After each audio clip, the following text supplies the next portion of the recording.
Hey everybody, welcome back. Merritt here with you again. The next policy we're going to go over for Aflac is the Aflac choice policy. Okay, we call it the hospital plan. Option one, we only have one option right now. Option one is the one we're going to go over. So you remember the accident plan covers you for accidents. It covers you 24 hours a day on the job or off. This one covers you on the job or off as well, 24 hours a day.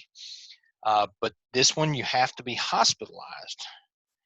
Okay, that's the key. You have to be hospitalized. So we're going to get right into this. Go ahead and scroll down in your brochure. And we'll come right here. Now, if you remember on the accident plan, there was a hospitalization benefit on the accident plan.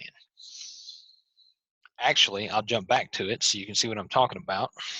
I'll scroll right up. And on the accident plan, if you're hospitalized the first day, it pays you $1,500, then $300 per day thereafter due to an accident. Well, here, it's going to pay you $1,000 for your initial confinement, the first day you're in the hospital, due to an accident or an illness or sickness. Okay, so if you have the accident policy and the hospital policy, you have an accident and you have to be hospitalized, you're not only going to get paid this $1,000, but you're going to get paid this $1,500, this $300 per day after, and so forth. Okay, so they stack on top of one another. It's got a rehab facility benefit of $100 per day up to 15 days. Emergency room benefit, it'll pay you $100 for treatment in a hospital emergency room, but that's limited to 2 payments per calendar year per calendar person. Most people don't go to the emergency room more than twice a year anyway. If it's a hospital short stay, meaning that you were actually admitted to the hospital for less than 23 hours, it's going to pay you $100. Okay, what does this mean? This means that you would get paid this, but not this. Okay, actual hospital confinement means that you've been confined in a hospital room for more than 24 hours.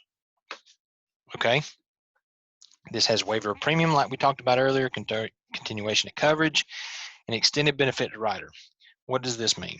This means that if you or anyone covered by this policy, you, spouse, children, go to see any physician or any doctor, Aflac will pay you $25 to help you offset your office visit. Okay, it's limited to 3 visits per calendar year if you're only covering yourself, but if you're doing you and yourself and or family coverage, it's 6 per year. If you have to have laboratory tests and x-rays done, it pays $35, 2 payments a year per person per year. Again, medical diagnostic exam and exam benefits pays $150 for a covered exam, limited to 2 per person per calendar year. Okay, that's going to be like your CT scan, your MRI, et cetera, et cetera. This also has a ambulance benefit, just like the accident policy did. It's going to pay $200 if you go by ground, $2,000 if you go by air. Okay, just like the accident policy, where the ambulance benefit was $250 by ground, $1,875 by air. If you have an accident, you're hospitalized, and you have to take an ambulance, both of these policies are going to pay if you have both of the policies. Okay. Now, this policy will also pay you the $1,000 for the first day in the hospital if you're in the hospital having a baby. But this policy also has a 12-month pre-existing. What does that mean? If you're currently pregnant, the pregnancy is not covered. If you had a heart attack 6 months ago, you quote unquote can't be covered for another heart attack until after the first 6 months of the policy. So there's a 12-month pre-existing clause. The accident policy has no pre-existing and it covers you on day one. Okay, this is cut and dry, real simple. This is the way that this works. Any questions about the hospital plan, write them down and we'll go over them on the phone call. We'll move on to the next one.